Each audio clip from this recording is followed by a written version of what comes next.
यानी question and answer round, सवाल जवाबों का सिलसिला शुरू होता है।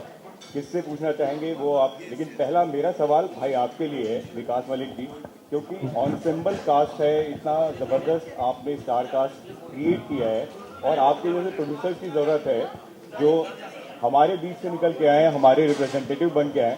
कितनी मेहनत लगी इस फिल्म को बनाने में? मेहनत तो थोड़ी लगी। इससे मेरे मन में एक भाव था कि मुझे ना वर्सेटाइल एक्टर्स ही लेने हैं जो मतलब मल्टीपल टैलेंटेड हो। मुझे वो स्टार कास्ट नहीं चाहिए था, मतलब सॉरी फॉर दैट, बट कोई भी फैन हो सकता है ना किसी का, तो उससे तो क्या कर सकते हैं। बट मुझे एक्टर्स चाहिए थे जो शिद्दत से एक रोल को, और जिस रोल में जाए रोल के हो जाए रोल। और स्पेशली इशराक दादा के बारे में बात करूंगा तो इन्होंने एक सीन क्रिएट किया कि एसी चल रहा है, चलने दो।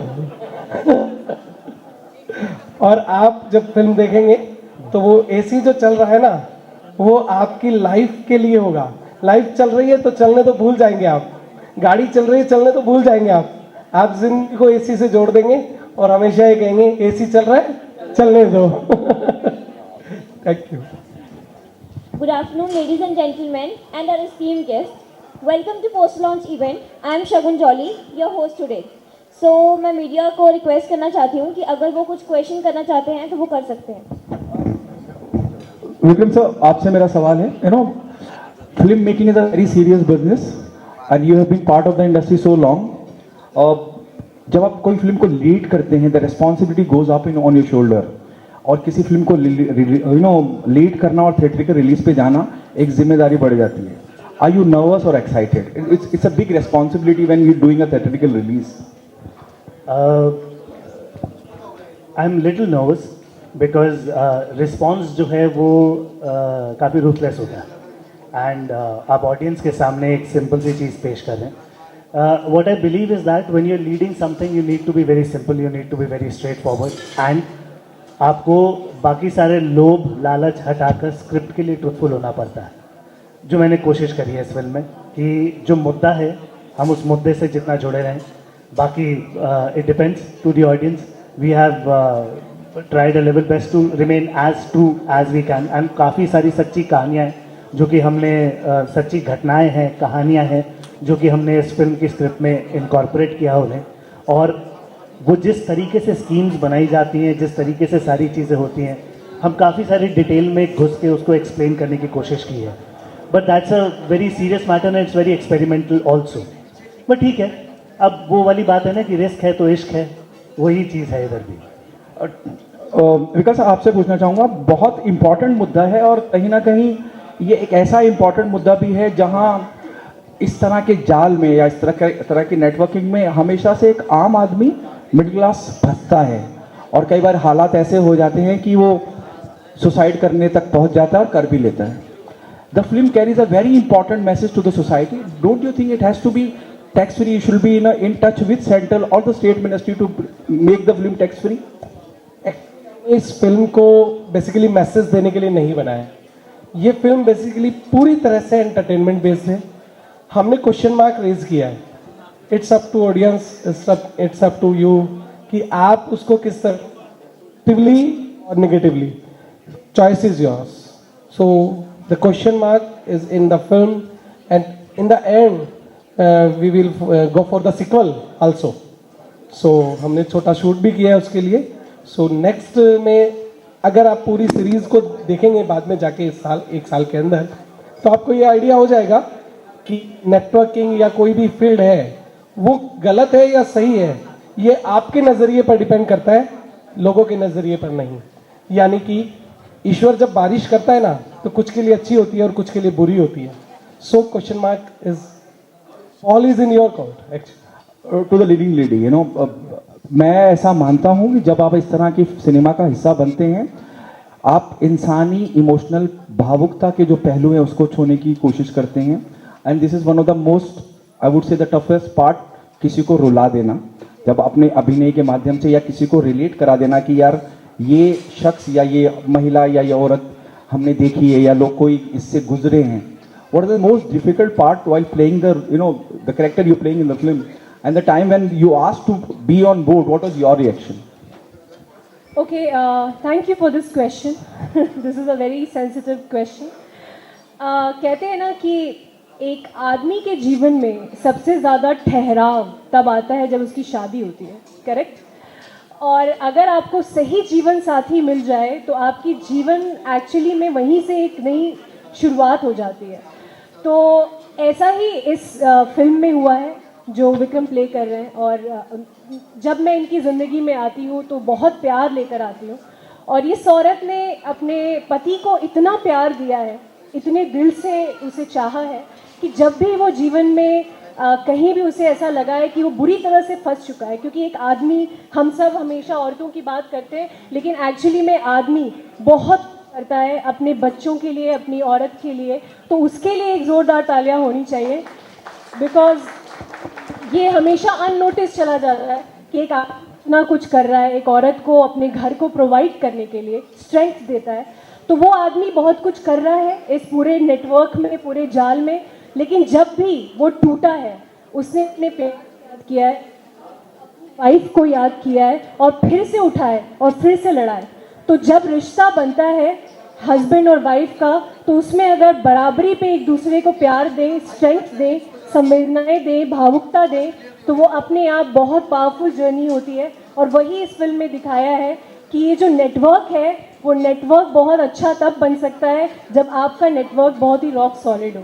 So that you will see in this film. बिल्कुल, I think agree to that and more power to you and all of us. Content सबको कंटेंट कर रहा है.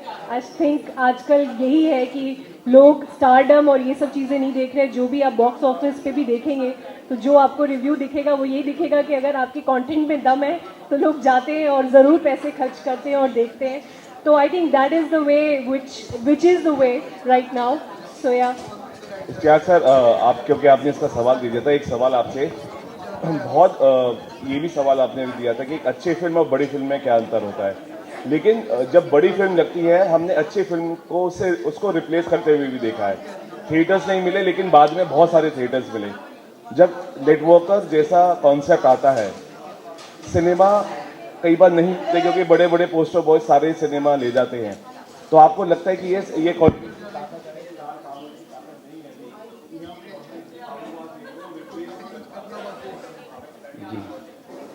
जी देखिए क्या होता है जब इस तरह की फिल्में बनती हैं जिसमें स्क्रिप्ट प्रधान होती है, कॉन्सेप्ट प्रधान होता है, और ऐसे एक्टर लिए जाते हैं जो एज एन एक्टर बहुत अच्छे हैं, जिन्होंने बहुत ही एक्सपीरियंस किया हुआ है अपनी फील्ड पर, और उनकी एक्टिंग लोग पसंद करते हैं. तो उनको सबसे ज़्यादा ज़रूरत होती है दर्शकों की, उन दर्शकों की जिनको कुछ नया देखना है.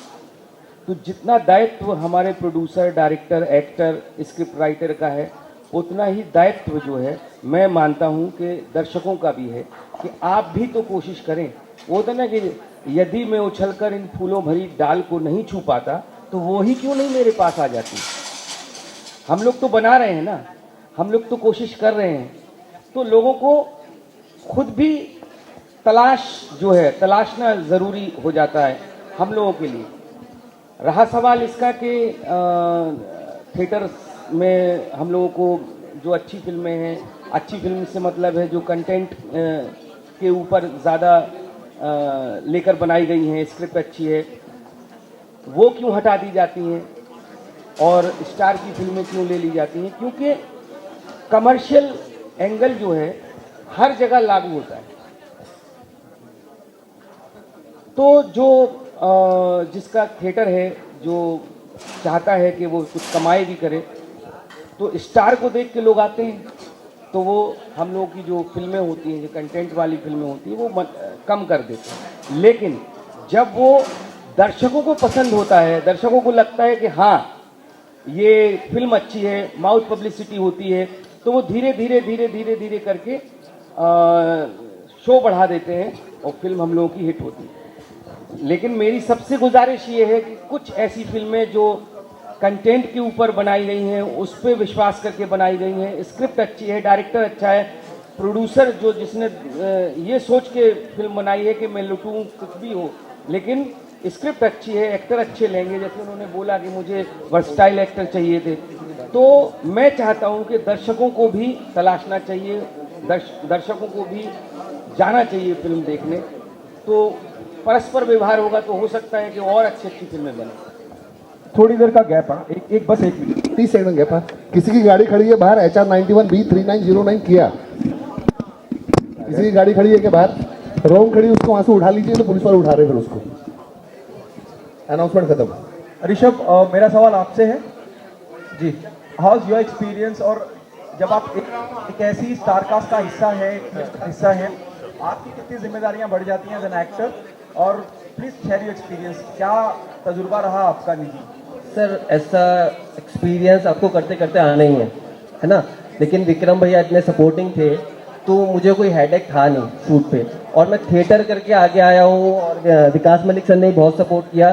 जब हम MLM पे बैठते थे, स्क्रिप्ट पे बैठते थे, तो चीज़ें समझ में आती थी, और उसके बाद डायरेक्टर जो पूरी टीम को लेके चले और एक चीज़ का पार्ट बताया उन्होंने, तो आगे गिरो हम लोग करते गए, और जब इतनी अच्छी स्क्रिप्ट हो तो सर बहुत बड़े स्टार कास्ट की ज़रूरत है नहीं, अभी हम काफ़ी हैं सर। थैंक यू भाई, आप सब बड़े स्टार कास्ट ही हो, ये बात समझो। जी, मेरा सवाल डायरेक्टर साहब से है, विकास कुमार विश्वकर्मा जी से। सबसे चैलेंजिंग चीज़ जो इस पूरी जर्नी की रही और सबसे खूबसूरत बात, वो आप बताना चाहें। मैं शुरू करूंगा कागज कलम से फिर से। जो सोच रही विकास मलिक जी की, उसको ग्राउंड लेवल पे हमने पेपर पे लिया, एंड देन उसको एग्जीक्यूट करने में जो हमको सबसे ज़्यादा मज़ा आया, जो मुसीबतें आई, जो प्रॉब्लम्स क्रिएट हुई, और एक मुद्दा आता है कि जो हमने सोचा क्या वो पेपर पे है, और जो पेपर पे है क्या वो एग्जीक्यूट हुआ, और जो एग्जीक्यूट हुआ क्या वो सिनेमा घरों तक पहुंचा। तो इसके लिए बस इतना ही कहूँगा कि हाँ, जो हमने सोचा वो 101% हमने एग्जीक्यूट किया। अब रही बात सफ़र की, तो जितने चरित्र थे सबके चित्रण अलग थे, जितने कहानी के पात्र थे सबका अपना एक क्राइटेरिया था, सभी ने अपने क्राइटेरिया को बहुत अच्छे से निभाया। और सबसे ज़्यादा खुशी बतौर डायरेक्टर मुझे ही नहीं, जो भी इंडस्ट्री के अच्छे डायरेक्टर्स हैं उनके लिए सबसे अच्छी खुशी की बात उस वक्त तब होती है जब उन्होंने जो सोचा हो, जो देखा हो, जो इमेजिन किया हो, और वो चीज़ें बिल्कुल आपकी स्क्रीन पर आ जाएं। तो जर्नी में सबसे अच्छा मेरे लिए ये रहा कि जो भी मैंने सोचा, जो भी देखा, जो भी इमेजिन किया, वो सब कुछ वैसा ही आया। Thank you.